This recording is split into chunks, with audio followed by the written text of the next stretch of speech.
ராம் ராம். வாழ்க வளமுடன். Voice of காஞ்சி நேயர் அனைவருக்கும் இனிய மாலை வணக்கம். இன்னைக்கு இன்னொரு பதிவு என்ன அப்படின்னா, நாம எதை பேசினாலும் சிந்திச்சு பேசணும். அந்த சிந்திச்சு பேசாம நாம ஏனோ தானோன்னு பேசினா அதோட விளைவுகள் எல்லாம் நீ தான் அனுபவிக்கணும் அப்படின்னு ஒரு கிருஷ்ணர் மகாபாரதத்திலிருந்து ஒரு கதை சொல்றார். அது நமக்கு தான். மனுஷனோட பற்கள்ல விஷம் கிடையாது. அவன் பேசுற ஒரு வார்த்தைக்கும் விஷம் இருக்கு. அவன் யோசிக்காம பேசினா அந்த வார்த்தைக்கும் விஷம் இருக்கு. அவனை சுத்தி இருக்கிறவாலும் அதனால பாதிக்கப்படுவான் அப்படின்னு சொல்றார் ஒரு கதையில.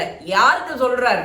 திரௌபதி தான் செஞ்ச வேலைகளுக்கெல்லாம் பத்தி சொல்றார். திரௌபதி அந்த யுத்த போரெல்லாம் முடிஞ்ச உடனே அந்த யுத்த காலத்தை அப்படியே ஒரு பார்வையிடுறா. பார்வையிட்டா என்ன ஆறுது, ஒரு கொஞ்சம் பேர் தான் உயிரோட இருக்கா. அந்த கொஞ்சம் பேர்ல ஒரு 5-6 ஆண்கள் தான். மற்றது எல்லா பெண்கள் எல்லாம் விதவையா தெரியுறா. எல்லாரும் குழந்தைகள் எல்லாம் அனாதையா இருக்கு. இத பார்த்த உடனே ரொம்ப மனசு வருந்தி, இதுக்கெல்லாம் காரணம் நாம தான்.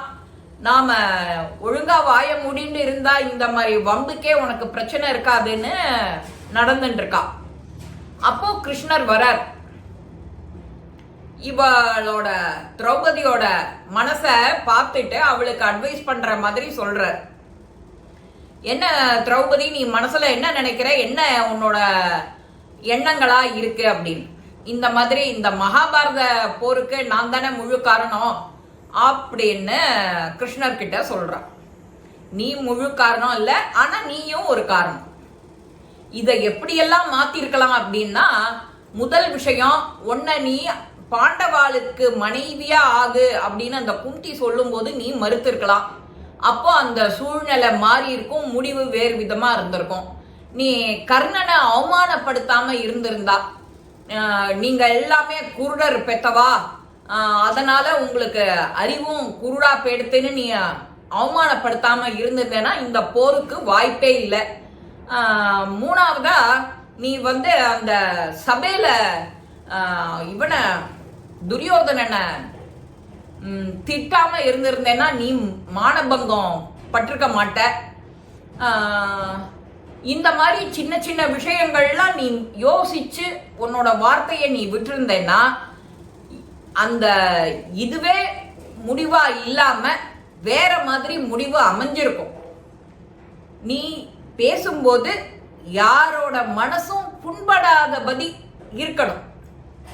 அந்த புண்படாதபடி இருக்கணும்னு நீ நினைக்கும் போதுதான் அந்த வார்த்தைகள் வரும் வெளியில. அது எல்லாருக்கும் இனிமை தரக்கூடியதா இருக்கும், விஷம் மாதிரி இருக்கக்கூடாது. அதுதான் மனுஷனோட பல்லு விஷம் கிடையாது.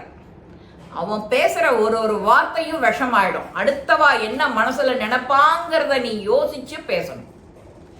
இது ரொம்ப ரொம்ப முக்கியம். நாம அதை யோசிக்கிறதே இல்லை. அப்போ உனக்கு நீ இனிமையா பேசினா உனக்கும் நன்னா இருக்கும், உன்னை சுத்தி இருக்கிறவாலும் அதனால இன்பம் காணுவான். இப்படிதான் இருக்கணும். இந்த மாதிரி நீ ஒரு முறையும் யோசிச்சு யோசிச்சு சிந்திச்சு பேசினாக்க இந்த சமுதாய மாற்றமே நிச்சயம் நிகழும். அது யாரால, ஒருத்தியால மட்டுமே கிடையாது. இந்த பாரத போருங்கிறது ஒருத்தியால மட்டும் நடந்தது இல்லை.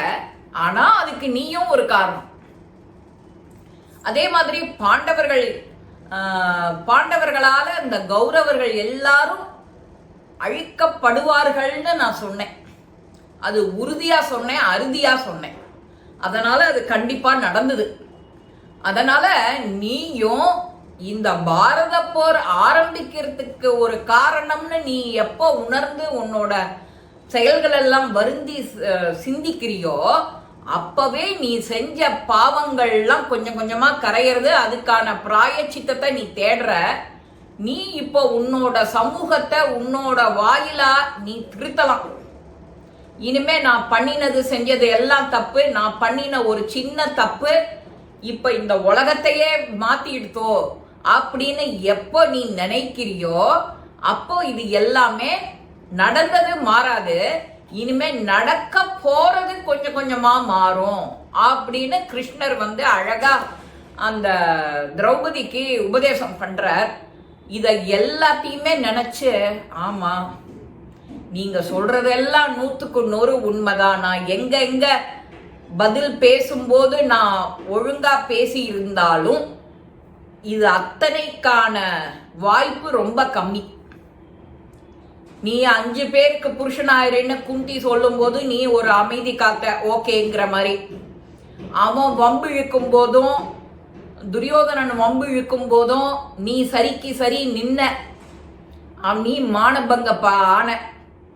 அதே போல கர்ணனை அதே மாதிரி நீ அவமானப்படுத்தின. குருடனோட பையன் எல்லாத்துக்குமே நீ உன்னோட வார்த்தைகள் மட்டும்தான் காரணம்.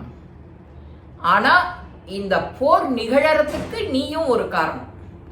இப்ப சாதாரணமா நம்ம வீட்டுல ஏதான ஒரு பிரச்சனை வருது அப்படின்னா வார்த்தை வரும். வார்த்தை வந்தா இன்னும் கொஞ்சம் வேகமா போச்சுன்னா கை கலப்புல வரும். நீ அந்த இடத்த விட்டே நகர்ந்து போயிட்டேன்னா அந்த சுச்சுவேஷனே மாறிடும் இல்லையா? ஒரு 5 நிமிஷம் ஒரு 2 நிமிஷம் அப்படியே அடங்கிடுத்துன்னா உன்னோட உடம்பே அந்த டென்ஷன் படபடப்புலேருந்து அடங்கி போயிடும். நீ யோசிக்க ஆரம்பிப்ப, சிச்சி இதுக்கா நாம வாயை திறந்தோன்னு உனக்கே உன் பேர்ல கோபம் வரும். ஆனா நாம எதுவுமே அந்த மாதிரி செய்யறதே இல்லை. சாதாரண உப்பு பராத விஷயம், அவளும் அதே தான் கேட்குறா. நீ என் மனசுக்கு காயம் போட வந்தியா இல்லை என்னோட காயத்துக்கு உப்பு தடவை வந்தியான்னு கேட்குறா கிருஷ்ணனை. நாமளும் நம்மளுடைய வார்த்தைகளை இனிமையா மாத்தி இனிமையா பேசணும் பழகணுமே தவிர அவளோட தப்ப இன்னும் கொஞ்சம் போய் இந்த பேப்பர் உப்புத்தாள் பேப்பரை வச்சு தேய்க்கிற மாதிரி கரன்னு தேய்க்கப்படாது. அவளும் மனசு எவ்வளவு வருத்தப்படுவா கஷ்டப்படுவாங்கிறத நீ யோசிக்கணும். அந்த மாதிரி யோசிச்சாலே போறோம், நம்ம கடை தேடிடுவோம். நம்மளால 10 பேர் நன்னா இருக்கணும்னு நீ யோசிச்சாலே போறோம், நன்னா இருப்ப. இந்த பதிவை உங்க எல்லாருக்குமே பிடிக்கும். லைக் பண்ணுங்க, ஷேர் பண்ணுங்க, பெல் பட்டனை கிளிக் பண்ணுங்க, சப்ஸ்கிரைப் பண்ணுங்க, கமெண்ட்ஸ் பாக்ஸ்ல கமெண்ட்ஸ் போடுங்க. ஸ்ரீ மகாபெரிவா திருவடிகளே சரணம். நல்லதே நடக்கும். ஆனந்தமாய் இருப்போம் நண்பர்களே. வாழ்க வளமுடன்.